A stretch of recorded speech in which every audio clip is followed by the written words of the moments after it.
কিছুদিন আগে জিতু মিয়ার পয়েন্টে যে দুর্ঘটনার কথা আপনারা বলেছেন, আমিও দেখেছি ভিডিওতে কিভাবে দুর্ঘটনাটা ঘটেছে। ঘর বাড়ি বিক্রি করে আমরা মেয়েটাকে, যে মেয়েটা আছে, সুষ্ঠু বিচার চাই।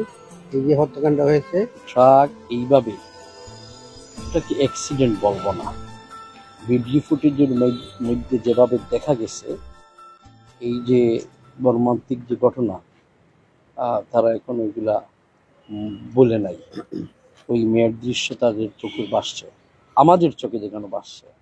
এবং বিশেষ করে আমি, যেহেতু এই মেয়ে আমাদের মেডিকেল কলেজ থেকে MBBS শেষ করে, ইন্টার্নি শেষ করে জাস্ট কাজে যোগদান করেছে। মেয়ের বাবা জানেন যে এই মেয়েটাকে কীভাবে 5টি বছর ডাক্তারি পড়ানোর জন্য কষ্ট করেছে। সবাই তো আর স্বাবলম্বী না, আমি সেই দিকে গেলাম না, কিন্তু যে ট্রাক এইভাবে, এটা কি অ্যাক্সিডেন্ট বলবো না, ভিডিও ফুটেজের মধ্যে যেভাবে দেখা গেছে, অ্যাক্সিডেন্ট হয় যে হঠাৎ করে একটা অ্যাক্সিডেন্ট ঘটছে, এটা বোঝা যাচ্ছে এটা অ্যাক্সিডেন্ট। সরাসরি ডাইরেক্টলি গিয়ে ওই রিক্সায় বসা অবস্থায় ভিডিও ফুটেজ দেখা গেল, একদম একটা জ্বলন্ত আলোকে নিভিয়ে দিয়ে দিল। এবং এভাবে যদি আমরা রাস্তাঘাটে অ্যাক্সিডেন্ট এ ধরনের হয়, এবং যদি পার পেয়ে যায় ড্রাইভার বা মালিককেও বুঝতে হবে কাকে আমি গাড়ি দিয়েছি। আমাকে ড্রাইভার দেখতে হবে যে ওই ড্রাইভার সঠিক কি না। এই ড্রাইভার রাস্তা গিয়ে যেন তেনভাবে গাড়ি ড্রাইভ করলো, মানুষ মারলো, তাহলে তাকে তো কোনো অবস্থায় দেওয়া যায় না। সেখানে মালিকও কিন্তু এই দায়মুক্তি, এটার থেকে দায়মুক্তি পাবেন না।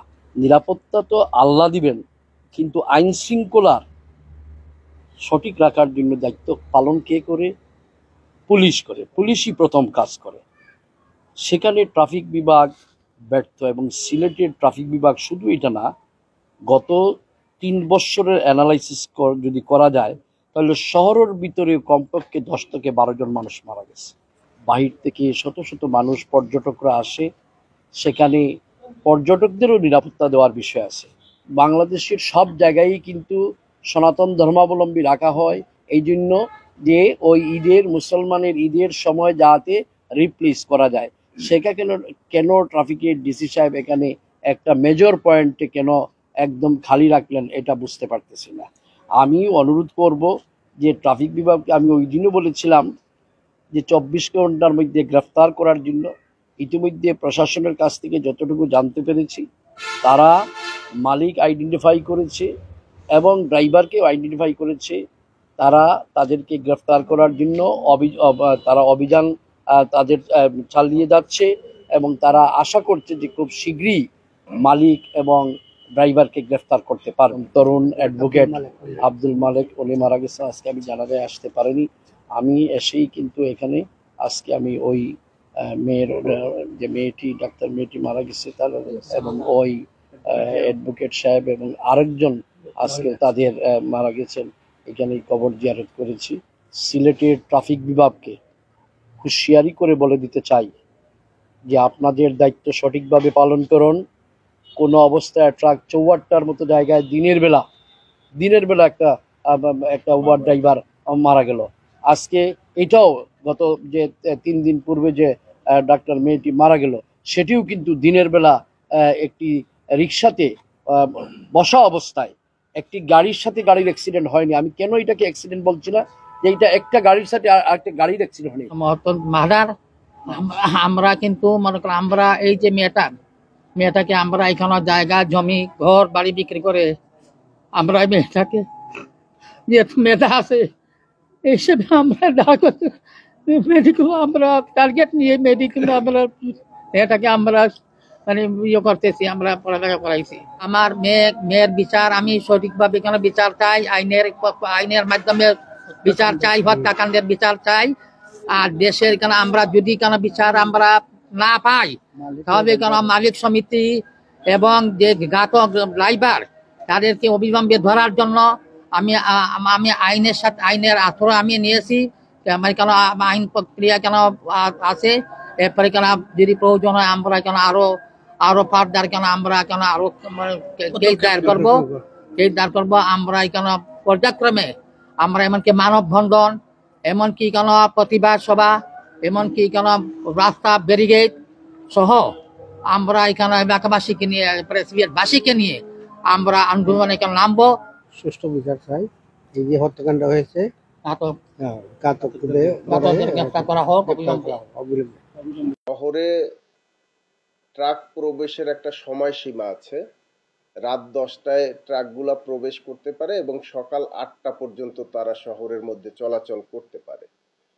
এইটা হলো আপনার 5 টনি ট্রাক এবং তদূর্ধ্ব যেগুলা, কিন্তু ছোট যে মিনি ট্রাক সেগুলার বিষয়ে এই বাধ্যবাধকতা নেই। কারণ ছোট ট্রাক বিভিন্ন ব্যবসায়িক প্রতিষ্ঠানের মালামাল তারা পরিবহন করে, বিভিন্ন নির্মাণাধীন পণ্য পরিবহন করে, কাঁচামাল পরিবহন করে, সেগুলা এমআরটিসির যে কমিটি আছে সেই কমিটিতে তাদেরকে অনুমোদন দেয়া আছে। কিন্তু বড় ট্রাক যেগুলা 5 টনি এবং সমগ্র বাংলাদেশ যে ট্রাকগুলা চলে সেগুলার বিষয়ে ওই সময়সীমা বেঁধে দেয়া হয়েছে। তো গত কিছুদিন আগে জিতু মিয়ার পয়েন্টে যে দুর্ঘটনার কথা আপনারা বলেছেন, আমিও দেখেছি ভিডিওতে কিভাবে দুর্ঘটনাটা ঘটেছে। তাৎক্ষণিক পুলিশ ট্রাকটি আটক করতে পেরেছে এবং চালক তাৎক্ষণিক পালিয়ে যাওয়ার কারণে তাকে আমরা সেখানে পাইনি। তো আপনাদের জন্য আমি বলতে চাই যে গতকাল রাতে এই চালক আব্দুল কাদির, তাকে মৌলভীবাজারের কুলাউড়া থেকে গ্রেপ্তার করে তাকে কোতোয়ালি থানা পুলিশ নিয়ে আসছে এবং আমি সর্বশেষ আধা ঘন্টা আগে কথা বলেছি।